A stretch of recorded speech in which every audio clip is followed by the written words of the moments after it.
And now back to one of our top stories here at home. Police investigating after shots were fired at a North York Elementary School overnight. We'll listen in live. Had found what they believed was evidence of a firearm discharge at the school. Police arrived at the school and we confirmed that a firearm discharge did occur. Just before 5 a.m. this morning, at approximately 4:50 a.m., suspects arrived at the school in a vehicle, a dark colored vehicle. They exited the vehicle and opened fire at the school, causing some damage to the front of the school. The suspects then got back into the vehicle and left the area. There were no reported sound of gunshots at the time, and there have been no reported injuries. I completely understand that this can cause concern and fear and anxiety in the community, especially when it happens at a school like this, and especially with the students, the parents, and the staff. I want the community to know that the Toronto Police is going to ensure that community safety is utmost importance, as we always do. And in this case, you will see an increased presence not only in this neighborhood by officers going door to door, business to business, asking if people have heard, seen anything, or have video of anything that they deem to be concerning. I'm asking you to please open your door to those officers, to the special constables who will be going around. The community will also see officers at other schools, high visibility at synagogues, to ensure that the public understands that community safety is number one for us. Okay. I also want you to know that the Integrated Gun and Gang Task Force is the lead investigator in this. However, we have the full support of the Hate Crime Unit as well. One of the questions that I'm sure people are asking is this a hate crime? Is this a terrorist act? What I want to say is it's too early in the investigation to say whether it is or not. We're not going to ignore the obvious, of what occurred here and what the target of the shooting was. But at the same time, it would be wrong to just guess at this point. So we're going to go into this investigation with an open mind, and the investigation will tell us what occurred here. But that's why we have the hate crime involved in this investigation, because we're not ignoring the obvious. Going forward, we will be, like I said, asking people to please check their dash cams of cars, of their vehicles, check their business video, anything, even if an officer doesn't come to your door. And if you see anything suspicious at about 10 to 4 or before or after that this morning, please, 10 to 5, sorry, please contact police at 808 2510. That's 416-808-2510. The other thing is, I've been told that there is video circulating possibly of this shooting.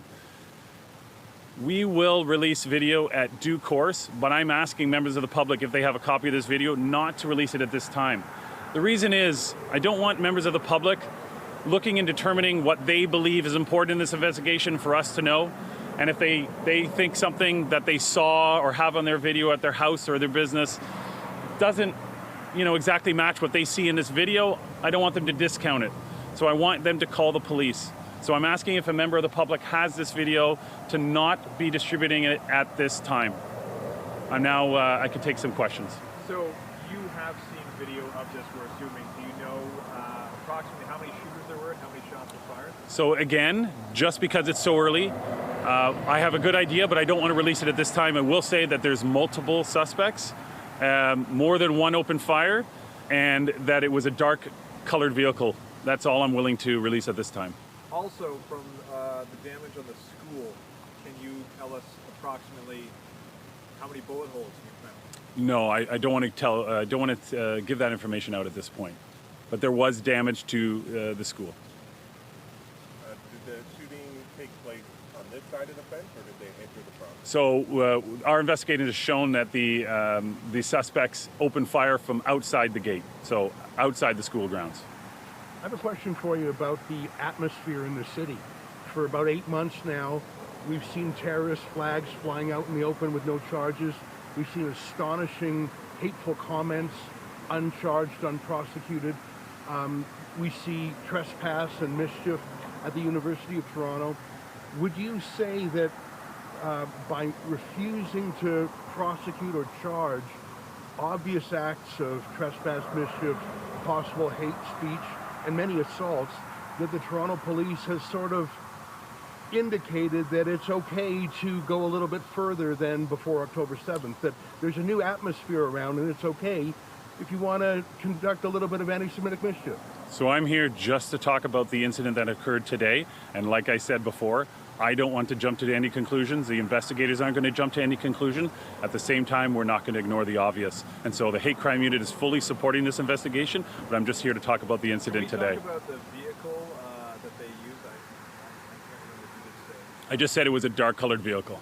But why won't you answer my question about the new atmosphere that anti-Semitism... Is there any other question? You don't want to talk about I'm just here to talk about the anti-Semitism? incident. Thank you very much. Thank you. Thank you.